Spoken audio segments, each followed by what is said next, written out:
Welcome back to the podcast. Thank you for being here. I know you have so many things to listen to and so many things to do, but it means the world to me that you're here listening. And today's guest, I always say I'm excited for my guests, but today is a special guest. I heard her episode on another podcast, and it just really inspired me and encouraged me to reach out to her because her story is so powerful and vulnerable and courageous. And today's guest is Daniela Tilbrook. She's a trauma survivor and coach who's turned her story into a source of healing for others.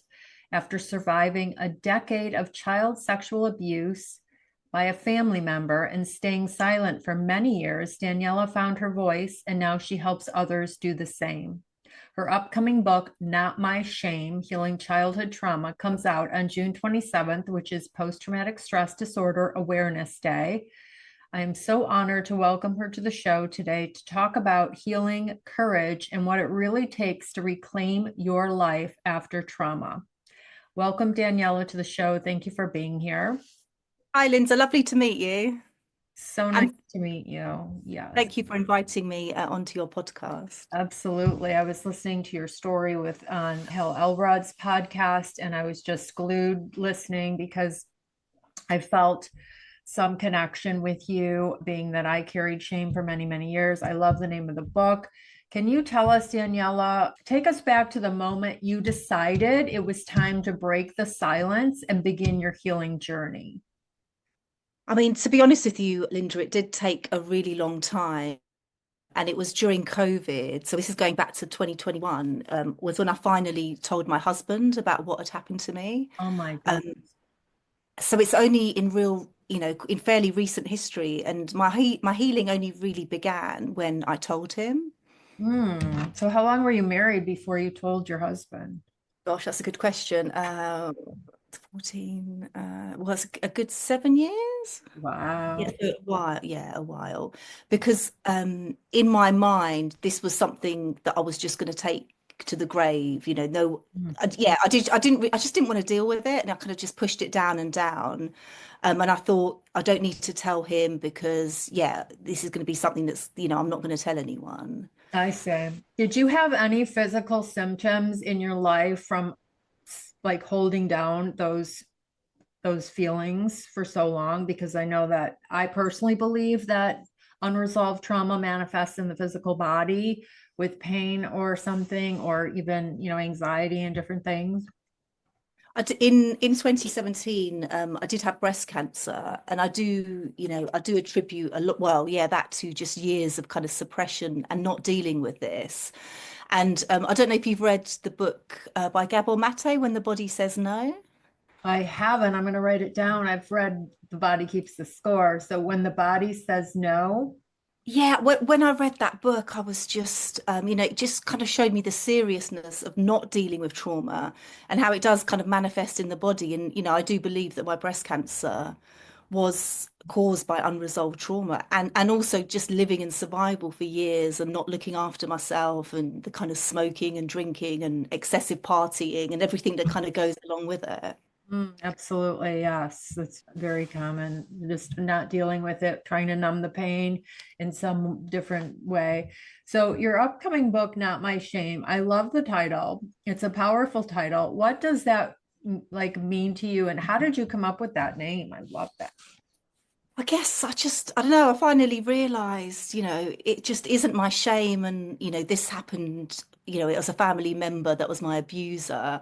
So you're a little bit conflicted because you also want to protect them because it's your family. So it's taken a really long time to kind of, first of all, realize that it's not my shame, that I was carrying someone else's shame.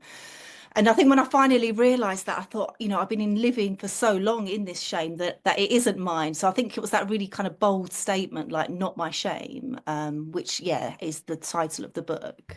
Yeah. And so tell everyone who's listening, it was your stepfather, Yes, that's correct. and he was an ex-priest.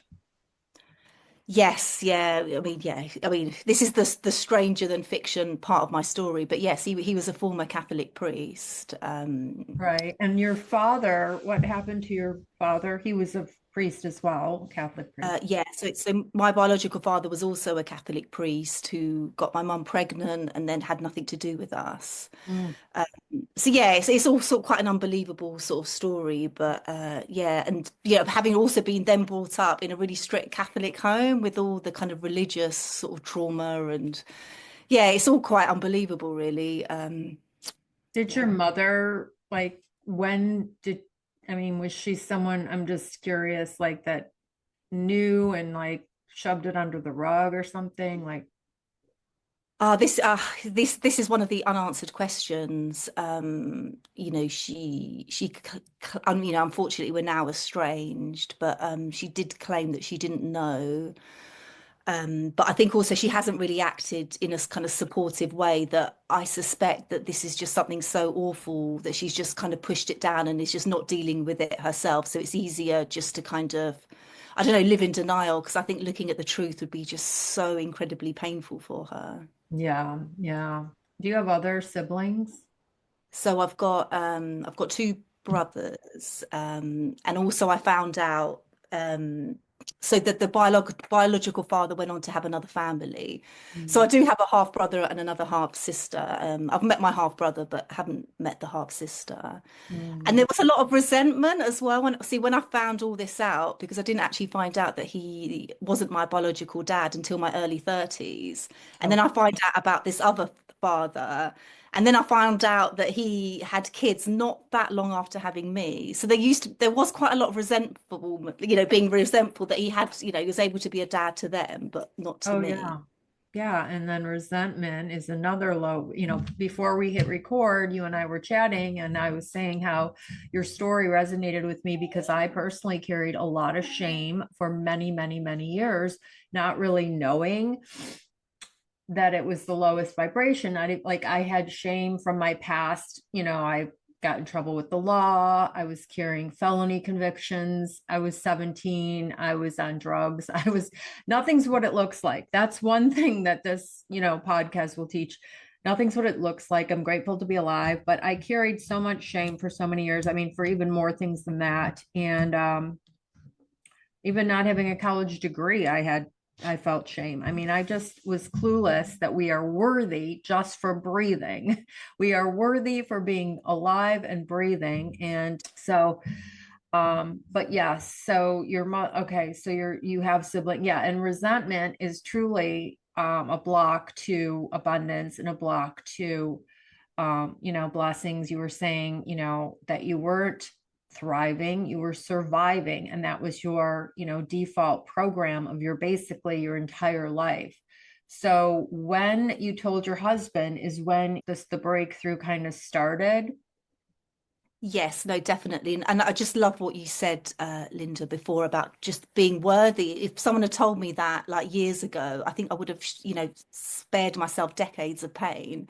And the great thing that I can do with my daughters is to tell them that you are worthy.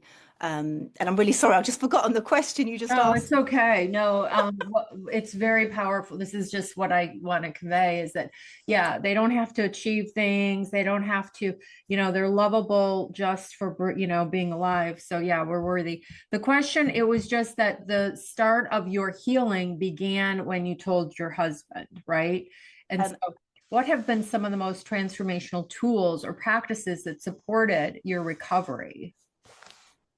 I think when I told my husband, it was a very clear, this is so wrong, because the only other people that knew before that were members of, my family of origin. And we were all in that kind of blurred boundaries, all being kind of in the bottle of shame together. But my husband, not being in that bottle of shame, was able to kind of look at it and sort of say, what the F, Right, right. why haven't you done anything? And it was just a really clear boundary that no one had ever kind of said to me, like, this is so wrong. And to him, it was so obvious that it was so wrong. So I think him being so adamant, and then, that kind of, you're going to have to do something. It was kind of, you can't just not do anything. Because what I was doing was waiting until my abuser died, because I thought that would be like my get out of jail free card. And then I wouldn't have to do anything. And then I wouldn't have to tell anyone. But he just kind of just lived on, Oh my like goodness. And then prolonging this. he is in prison now. And so you did pursue the court. in 21? Yes, yes, he did plead guilty, so I was spared of a trial, so it was just one day in court. Oh my Um, goodness, good for you. And then the book, writing the book, that had to be very healing, right? Can you yes, share how did writing become a part of your healing? I mean, it definitely helped. And even if, even if no one ever read the book, I think it was so therapeutic, so many tears, just really honoring that child and everything she'd kind of been through and survived. Yeah, it was a really cathartic process. And I'm hoping, that people that do read it will get healing themselves and find benefit in the book. Yes, absolutely. So you talk about breaking generational cycles. What does that look like in practice, and what inspired you to be a cycle breaker? I just I just could not pass down all these unconscious habits or living unconsciously or all that you're not worthy. I tell my children that, that I love them unconditionally. So it doesn't matter, what they're achieving in school or what, I just love them, yeah, unconditionally. Yeah. But um but yeah, sorry, Linda, I've forgotten your question again. That's okay. No, it's the I'm cycle, going off. breaking the generational cycle. So as a coach, how do you support others in reclaiming their power after trauma?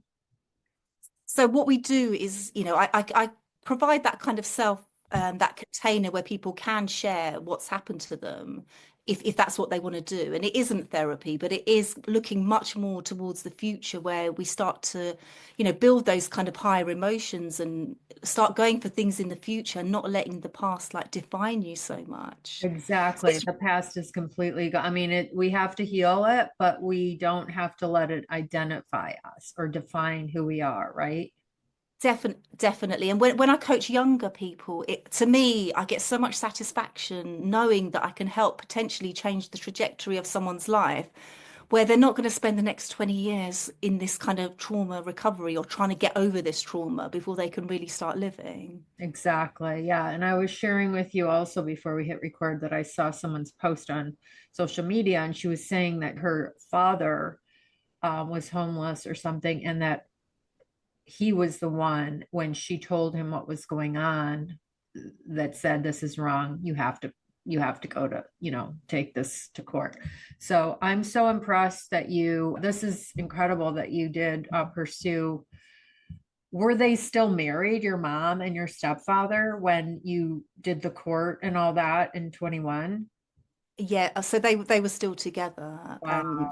this is where the tricky, it became obviously very tricky because it always felt like my mum didn't really choose me. I think yeah, she just sort of pushed it down and yeah, just stayed with him. And So she has a lot of fear. She was not an empowered woman. She was running her life through fear, basically, probably fear of, and yeah. I do have compassion for my mum. My family are from Croatia, so we were brought up in the UK. But my mum never, her English, even after all these years of being here, isn't that great. She was very dependent on him. So there are kind of other factors. I mean, Right, but yeah, right. She probably so did the best she could with what she knew and how, right? I mean, unfortunately, I mean, I don't know. Like, it's wonderful that you have compassion for her. And I did have another guest on my show who is a coach named Jessie, and you can go back and listen. And she was abused by her father for quite a long time. And he was dying in the hospital, and she went and she forgave him at his deathbed, on his deathbed. And so that was a gift that she gave him. And I mean, it was just listening to it gave me like chills, because she used to set traps in her room knowing he's coming, like all these like things. And she chose to give forgiveness to this person. But yeah, I mean, I'm not comparing stories. I just think it's another woman that suffered and carried all kinds of things for years. She carried, like, I'm not good enough. I'm not, all these things. Like, I mean, I carried that I'm not good enough and I didn't have physical abuse. We all have a journey, right? We're all on our own journey. And, I respect that you had the courage because it takes a lot to do what you did. And same with Jesse, chose to forgive. I don't remember if he went to prison or I don't feel like that never happened, but with you it did, and I'm so glad that you did that. Um, so what do you wish more people understood about trauma, especially the long-term effects? It's just really unhelpful when people say things like, oh, I don't know, almost like, oh, just don't talk about it, or blame you, or just I think some people find it so uncomfortable that the subject matter that they sort of shut it down and then end up blaming the victim. I've had sort of family members, say to me, oh, why didn't you stop him? And I'm sort of saying, I was a child. And, Right. the power dynamics between a child and an adult are very, very much in favor of the, adult. And it's when you have to kind of explain these things, it's really hurtful. It's kind of, and it's almost, oh, just don't bring this here. It's just, it's just too shameful. Like, just let's sweep it under the carpet. Let's just pretend it didn't happen. And then that's just so, it's just so hurtful. And it's, and I think, that was a bit of the motivation actually for the book as well. It's like, it's not my shame. You can't like, it takes you years to, well, it took me years to, finally come out of the kind of sexual abuse closet. And then when I do, it's like people are kind of just trying to throw you back in there. It's like, oh no, no, don't say Right. anything. People are ignorant and they probably don't mean that, but it does, like when you ask, why didn't anyone do the word why shouldn't even be in the vocabulary. I heard that once from a coach, but like the past is gone to question things that it's just, yeah, I don't understand. So, what would you say to a survivor who is still in silence and feels afraid to start the healing journey? I would ask them just to tell someone that they trust and have a really good think about who can kind of take the information, who will be able to hold that information. Because in the early days, I did tell a few people that just weren't ready for it. And it was really quite damaging to me because it really sort of I think it delayed my own personal kind of healing journey. And I have, I've met survivors that have, told their doctor or, or a medical person and then kind of haven't really been seen or heard. And it can then take that person another maybe couple of years.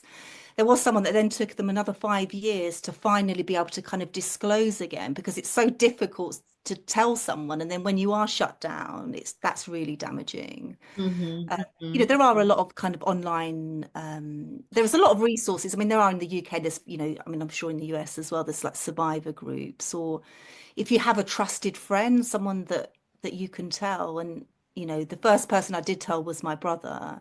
And that was such a relief to finally tell someone. Actually, sorry, the first person I told, I don't know if you have that over there, they're like the Samaritans. It's like a helpline people ring up.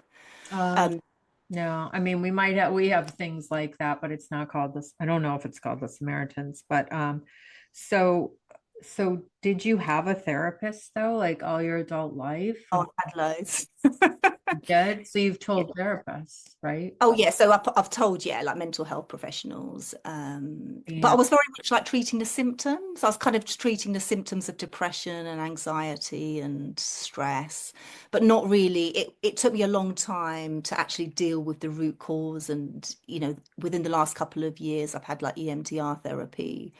I also went to the Netherlands on like an ayahuasca retreat, which was really helpful as well, just to kind of, and in that I was shown actually that forgiveness, we talked about that earlier, that I had to forgive and I had to let this go because I was holding on to it all kind of so strongly and I was only hurting myself. That's right. That's right. Right. It's very challenging now to forgive someone that hurt you, and you were a victim and you are a survivor. You were a child. Um, so let's see. How can friends or loved ones support someone who's healing from deep trauma? Like, what would be more supportive? Just listening? Yeah, listening. I mean, it's really, I find it lovely when someone just says to me, like, I'm so sorry for what happened to you.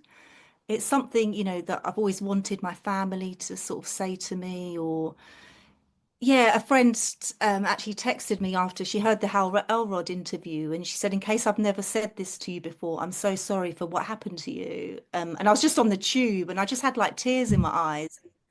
It was that feeling of just being acknowledged, or someone like acknowledging that you've been through something really, really tough. Because a lot of it's just, oh no, just don't, almost like dismissing it when it's something that was just so painful and affects so many areas of your life, and that it's taken me kind of decades to heal from. Yeah, absolutely. What does healing look like for you now? Like it's not an end point, but like a way of living. Like what's a daily practice that maybe helps you stay connected to your truth and your peace? Definitely meditation, silence, being in nature, journaling, doing something with the pain, like writing the book, hoping that it will help other people. So there's that kind of purpose in that pain. But a lot of meditative silence, spending time, yeah, in nature as well is really healing. I I love. look after myself, sort of exercise and all the other kind of well-being things Yeah. as well. Yeah, I love that.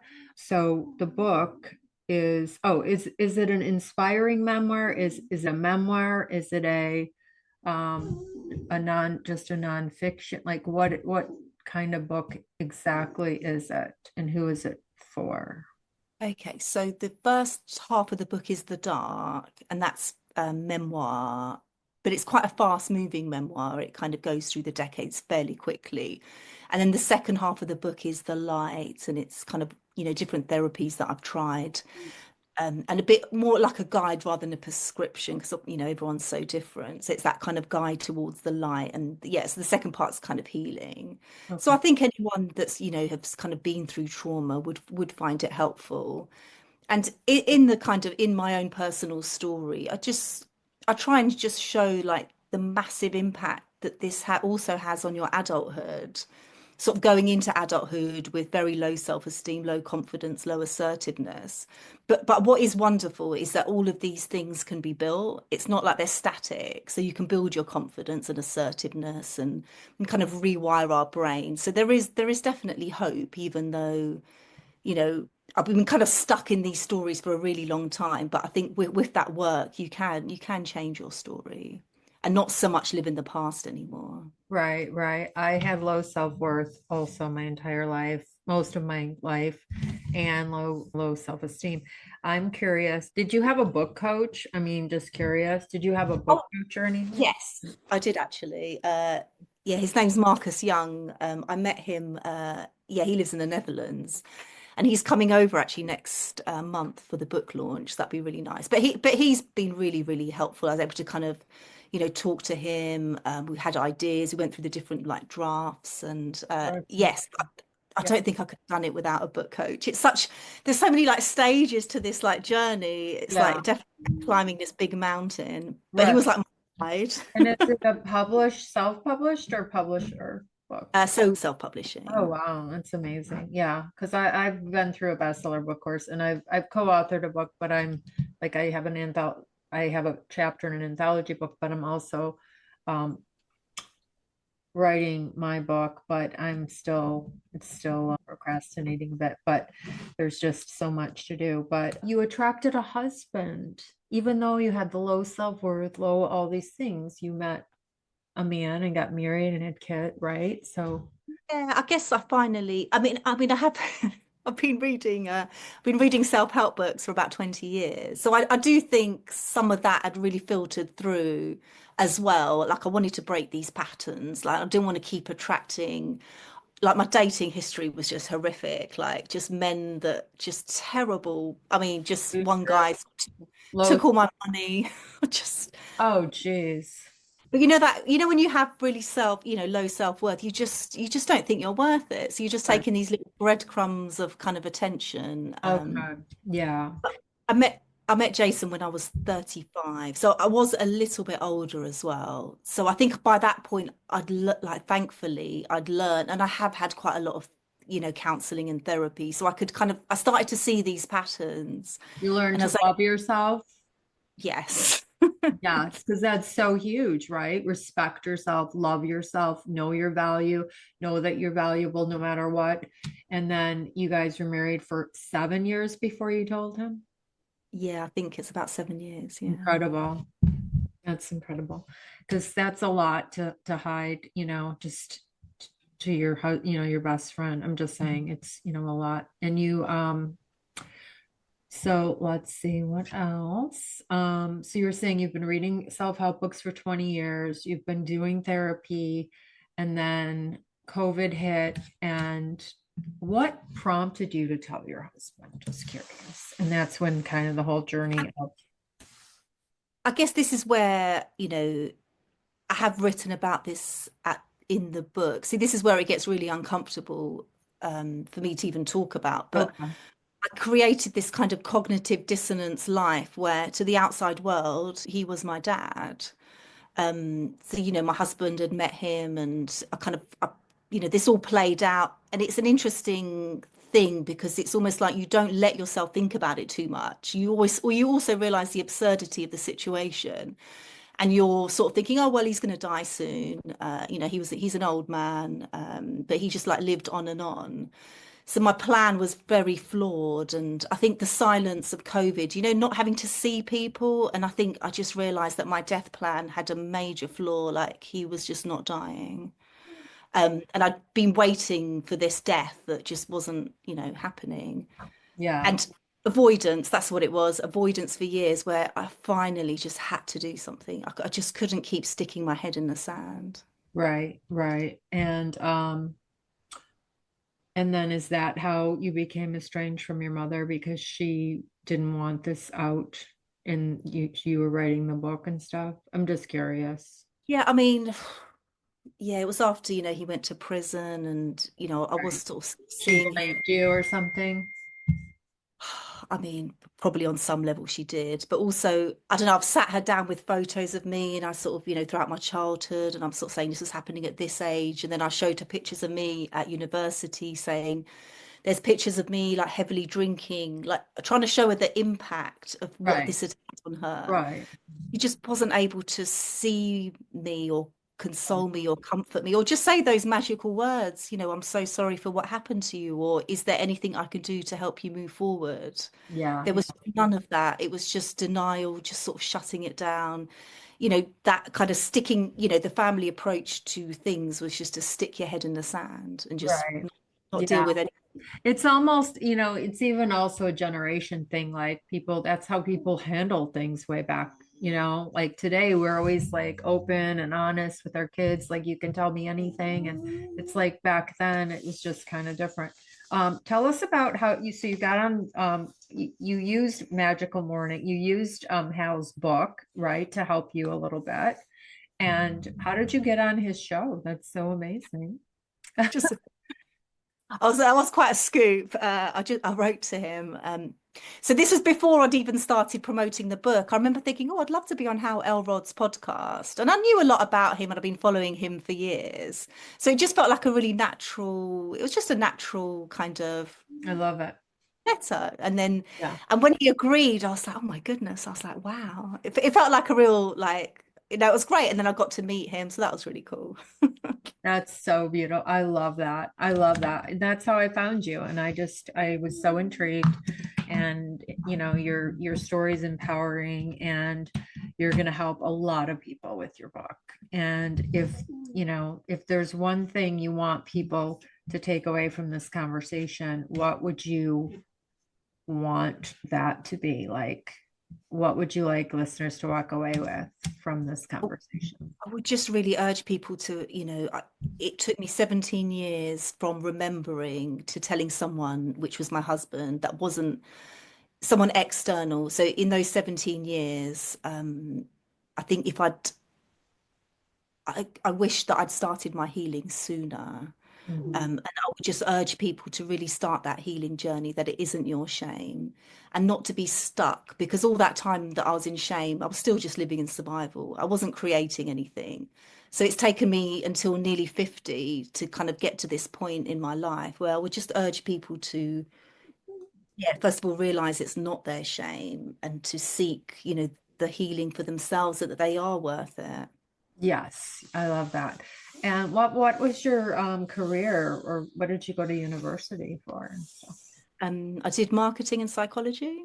Oh, okay. Psychology, yeah.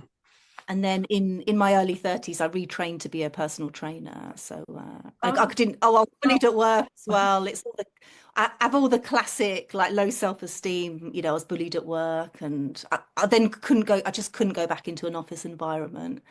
And then I retrained to be a personal trainer and like I teach yoga and things. So it feels much more aligned to I me love that.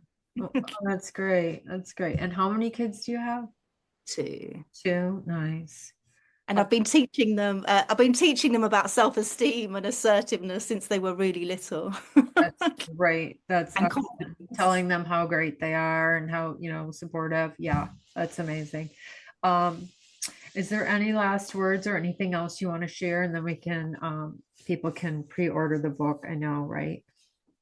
Yeah, just I guess I would just like to say that healing is possible. It's a really crappy hand to be given in life, and it takes, it just affects so many aspects of your life.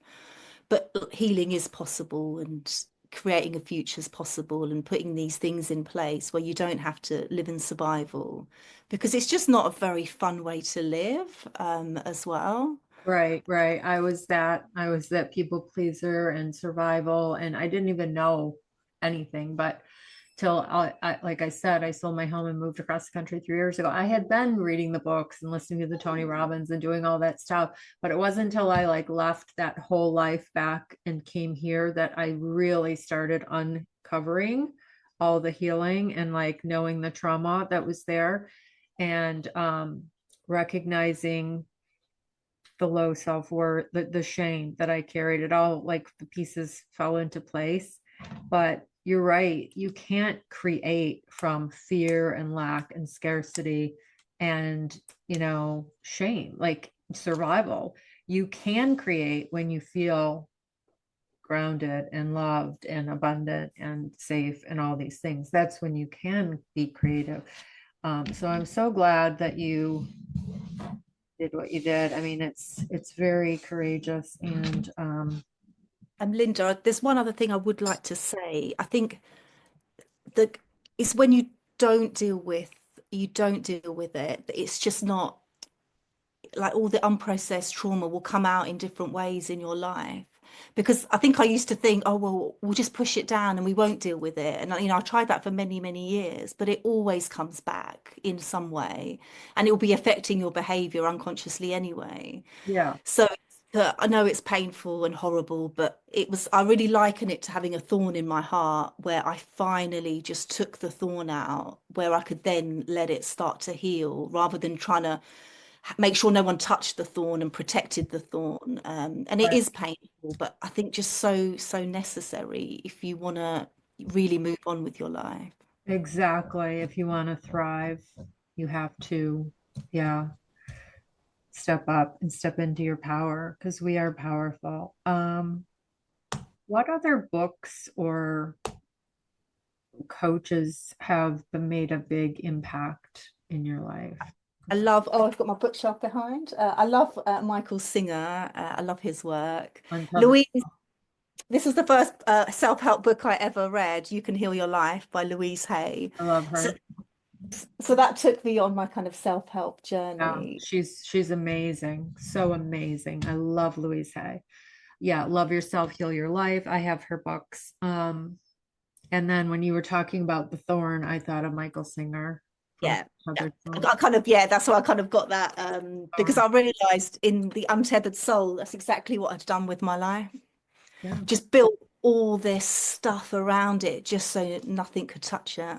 Exactly. You guard yourself, you don't let anybody in, you only attract these emotionally unavailable people. Like I know all about it because I lived it. And then it wasn't until I realized as I healed and cocooned here in my apartment in Florida for 3 years with the dog, my heart's now more open. And because of this, the love starts like Louise Hay will say, love starts, you give it to yourself. Yeah, definitely. Yeah, we have to give it to ourselves first and then we can retract it. But this has been amazing. I really appreciate. I'm going to get your book. Where can people order the book? So at the moment, it's available on pre-order on Kindle, but it will be available for paperback, and it comes out on the 27th of June And next month. tell us about the post-traumatic stress disorder day. Yeah, so that's this PTSD Awareness Day. So I thought it'd be a really good day to release the book. And also because I was diagnosed with complex PTSD. So it's the kind of the complex trauma as well. So it's not always, the people sometimes associate PTSD with, be like in a war. But yeah, it's the kind of prolonged trauma that people have kind of endured in, especially childhood that Right. can be so damaging. So it's kind of just to raise awareness, to hope also to kind of destigmatize what is, it's an uncomfortable subject. Right, right. It's not great dinner conversation. It's, Yeah. really Yeah. sticky and but I think really necessary Yeah. I'm to just, yeah, a thought came to mind. Were you medicated for a lot of disorders or mental problems throughout like your younger years? And then you did you talk about that with Hal? I don't remember if, no, I was on antidepressants for quite a long time after I was bullied at work for a good, I don't know, 5, 6 years. but now, But since then, I really wanted to do this naturally. At that time, I did need medication because I was right, so low. Um, but as time went on, I tried to go more the natural route of just kind of, exercise, meditation. right, I didn't want to right. be reliant on antidepressants. Right. Yeah. Because I had an interview with someone who was, it just, it's really a band-aid, right? I mean, some people Yeah. do need it. I'm not saying I'm against it or anything. If you need it, you need it. But I just feel like sometimes the doctors just like are writing the scripts without saying, are you sleeping? Are you exercising? You know what I mean? Like the whole person, right? And then the mental health stuff. So we're not happy 24/7. I mean, we all have our ups and downs, right? I mean, it's, but I think exercise is so gigantic for our mental and physical health. Yeah, and sleep, you sort of mentioned sleep. I get, make sure I get enough sleep. I wake up, I sort of meditate. I've got my morning routine. And there's all these kind of habits, drinking enough water, just, Yeah. eating well, Yes. avoid sugar. There's just a whole, so Yeah. many things you can do that will help. Absolutely. Yes. So you must be excited about the book coming out. I'm so excited for you because I also remember you saying something about a pen name. You almost wrote it in a pen name and then you said, no, I'm doing it. Right. Yeah, because I was like, oh, and also I couldn't even, in the early stages of the book, I couldn't even tell people what the book was about. I had my cover story was like, oh, it's about self-esteem. Because a lot of people didn't even know my story. And eventually I found the courage to tell people what the book was actually about. And I had to, with a title like Not My Shame, if I did write it under a pen name, I would still have to try and promote the book. And it just wouldn't have made sense. It's a powerful book title. Do you have a because so you've got the name and then what does it say under Not My Shame? Does it say something like a Oh, trans healing childhood trauma. oh, healing childhood trauma. Excellent. Yeah, good stuff. Very good. You're helping a lot of people, so I'm really glad for that. Thank you for sharing your story with us, Daniela. It was wonderful. Yeah, thank you for having me. Yes, absolutely. I'll let you know when the show's out, and we'll put all your links in the show notes. So on Amazon, you can get the Kindle right now or Yes, yes. pre-order. Yeah. Yeah, pre-order, yeah. Okay. Thank you so much.